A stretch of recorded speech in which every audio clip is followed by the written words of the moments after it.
Welcome back. Alex is joining us at the desk here to discuss sports. Welcome, Alex. Thank you, Nick. Well, the NBA has been consumed with news off the court leading up to the trade deadline tonight. But in the meantime, there are still games to be played. The Bulls took on the Pelicans last night in New Orleans, although superstar Anthony Davis, who's been the focus of trade speculation, did not play. Picking up midway through the first quarter, Zach LaVine dishes down low to Lauri Markkanen for the jam. He had 30 and 10 last night. Later in the first, LaVine wide open for the three. He had 28 points himself. But LaVine and Markkanen's efforts were not enough to slow down the Pelicans. Julius Randle knocking down the three late to seal it for New Orleans, who won 125 to 120. In other Bulls news, they got in on the trade deadline action yesterday, sending forwards Bobby Portis and Jabari Parker to the Washington Wizards in exchange for Otto Porter Jr. But the biggest play in sports last night, guys, came on the ice. Boston Bruins goalie Yaroslav Halak coming up with a huge glove save in overtime. It's worth another couple of looks. Unfortunately for Boston, they went on to lose to the Rangers in a shootout.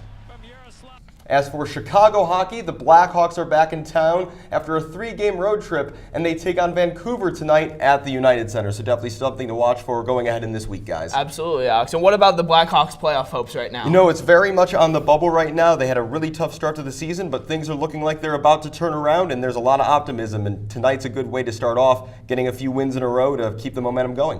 Roger Goodell delivered his annual State of the League address yesterday in Atlanta ahead of Super Bowl 53 on Sunday. Goodell then took questions, during which he was asked repeatedly about the league's latest controversy, the lack of a penalty for pass interference at the end of the NFC Championship game. Despite calls for instant replay to be expanded to include penalties, Goodell rejected that as an idea that would not solve the problem. We have worked very hard to bring technology in to try to make sure we could do whatever's possible to address those issues. But technology is not going to solve all those issues. The game is not officiated by robots. According to ESPN's Adam Schefter, the NFL will consider allowing coaches to challenge calls that are judgments by officials.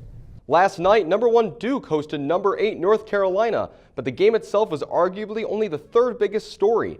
Former President Barack Obama was on hand, but just 30 seconds into the game, Zion Williamson goes down. He was able to walk off, but was diagnosed with a knee sprain.